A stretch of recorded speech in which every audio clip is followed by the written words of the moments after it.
syncing your training and your cycle has become really popular, and there are a lot of social media accounts that are highlighting that are giving out recommendations, mine included.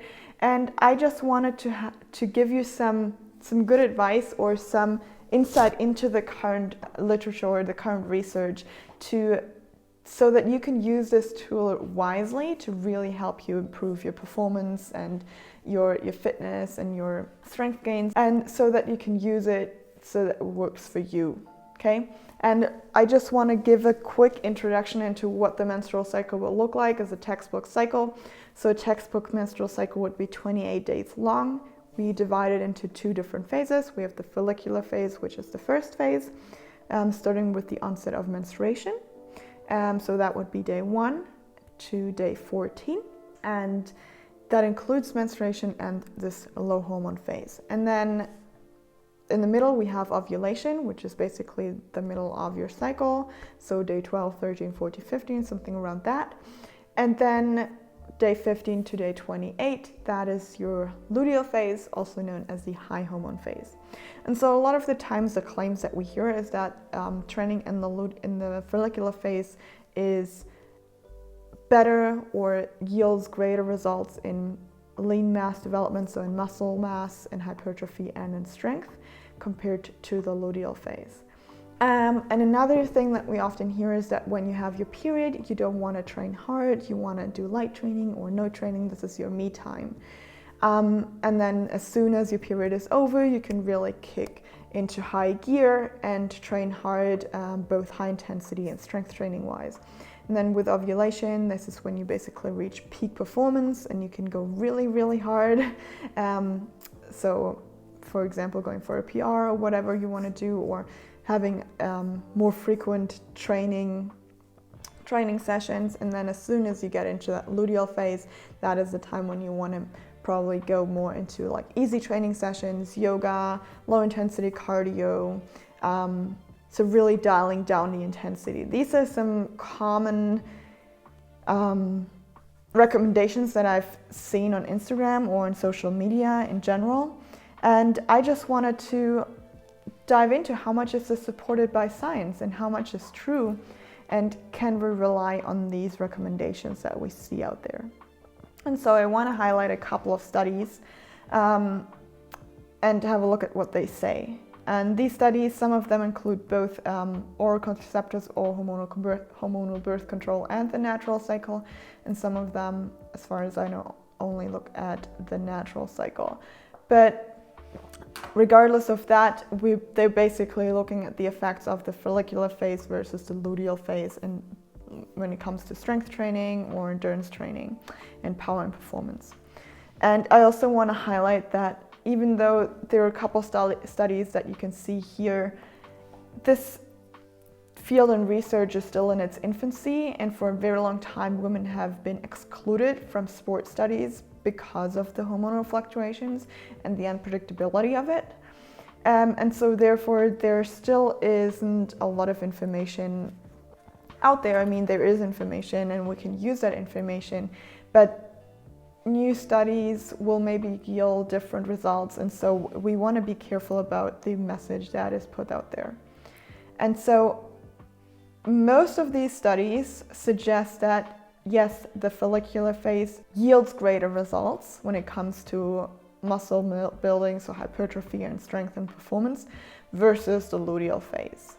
But still, when we look at it, some of these studies also highlight that these differences aren't as significant as some of us want to claim. And so I want you to really look at your own data. What can you find from your own menstrual cycle, your own symptoms, and you can also use the information that is put out there. And I want to give you guidelines that you can use. But basically the recommendations I want to give you is track your own cycle and track it for like 3-4 months to really see some patterns arising. But I want you to not only track your cycle, or don't only recommend you to track the cycle length and your period, but also symptoms like how well did I perform in my training sessions? How intense were my training sessions? How was my energy today? How was my sleep? Did I sleep well? Did I not sleep well? Did I sleep through the night? Did I wake up often? How was my hunger? Did I crave a lot of food? How was my mood? And so you can track a lot of different things, and some of them might be related to stress outside of like in your life that is happening currently, some life events maybe, but others can also be related to your menstrual cycle. And so once you get this data and you can compare the last month to this month to the last before and to the month before that, then you can see some patterns arising with certain days or certain weeks being like this and certain weeks being like that, especially with like sleep and energy. And so once you have that data, compare it to the current research, and I'm gonna give you some recommendations that is based on current research, okay? And so let's dive into how you can approach your training instead while keeping it individual. So let's start with your period. So period is basically day 1 to day 3, 4, 5, 6, however long your period is of your cycle. And during your period, you can consider, again, on an individual basis, but you can focus or consider moderate to high intensity strength training. And that means you can go heavy if you want to and feel good. And the same applies for endurance. So if you are an endurance athlete, you can consider moderate to high intensity endurance training.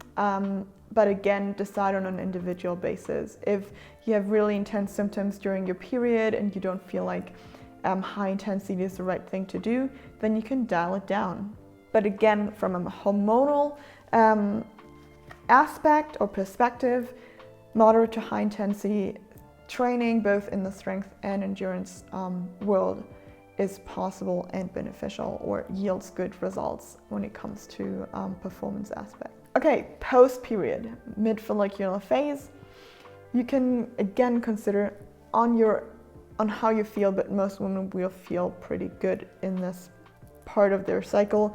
So more frequent high-intensity strength training. You can consider low volume but more intense efforts, so more towards that high-intensity effort where you go for example, max lifts or 5x5 for back squats or stuff like that, or even lower reps. So more low reps, more higher sets, for example. If you're not interested in strength, like pure strength, hypertrophy seems to be also, or you also see potentially greater results in hypertrophy during this phase, so you can also consider that. And then for endurance, you also want to consider maybe moderate to high intensity. And as I said, most women will feel pretty good in terms of what their hormones look like. So, but again, you want to do this based on how you feel. And now we get to ovulation, and you can consider more frequent, higher intensity training and really maximize the anabolic effects of estrogen, because estrogen peaks during ovulation. And so a lot of the time you will feel really strong. And then during the endurance part, you want to consider maybe more moderate intensity with emphasis on proper form and technique, because of a potential risk of increased risk of injury. But again, it's potential, so maybe look at more moderate intensity, not the highest intensity, but again, go with how you feel. And then the mid-luteal phase, this is basically post-ovulation, so you're getting into that second half of your cycle. You can consider longer circuit or more hypertrophy type training when it comes to strength, so increasing the reps and decreasing the intensity. So you don't lift as much weight, or you decrease the load, but you increase the reps or the total training volume in this case. And then for endurance, you can consider longer steady state endurance work and maybe more like easy or moderate intensity. Also during this phase of the cycle, a lot of the time sleep can be a little bit disrupted, energy levels can start to dip as progesterone and estrogen start to rise, or estrogen starts to rise again and progesterone rises and basically surpasses estrogen. And a lot of the time with that rise in those hormones, we feel a dip in energy or also in sleep quality because our core body temperature is rising. And so again, if you track your cycle and you see that sleep can be disrupted, you can make efforts to improve sleep hygiene during that phase so that you can still get a lot out of your training. And so with that late luteal phase, which is essential, or basically the last week of your cycle, 5 to 7 days before your menstruation, consider maybe more low to moderate intensity work. Focus maybe more on the technical aspects of strength training. You can also do more yoga if you want to.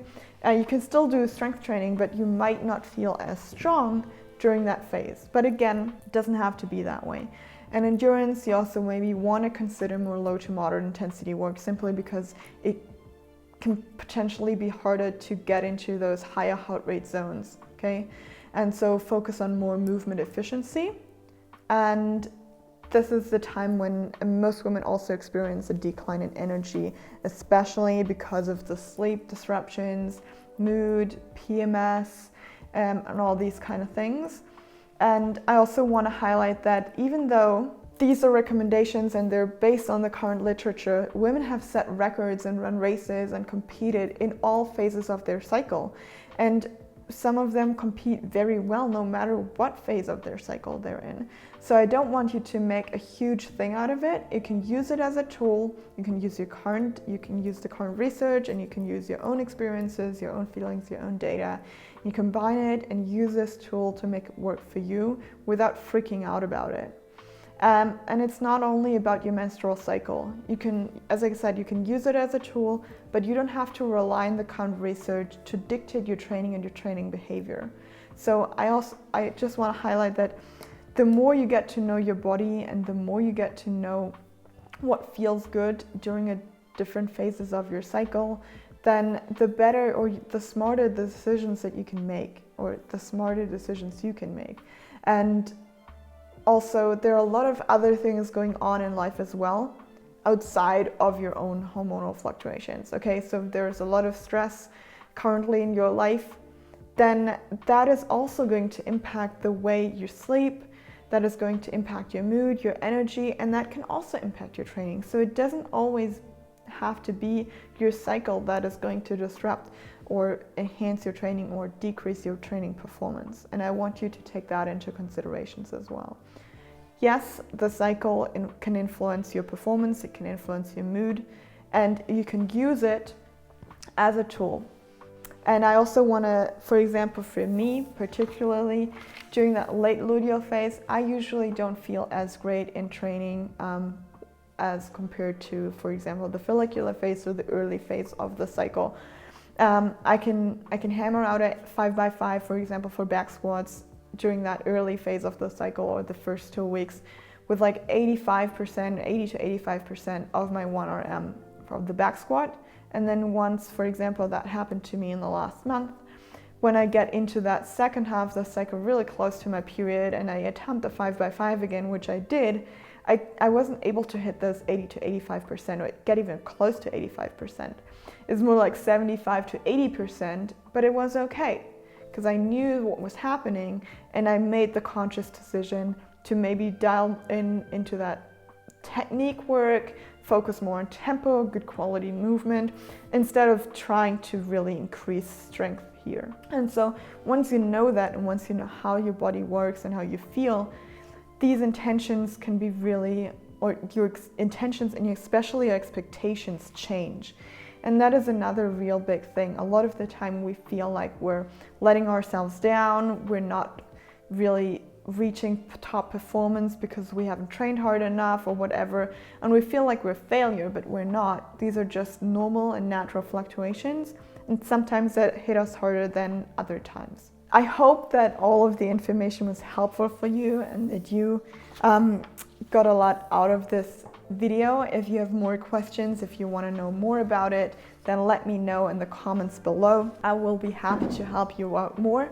And if you want to work with me one-on-one, then you can click the link below where I have an application form. I will allow new clients in February next year, so 2022. So we'll open up a couple new spots then.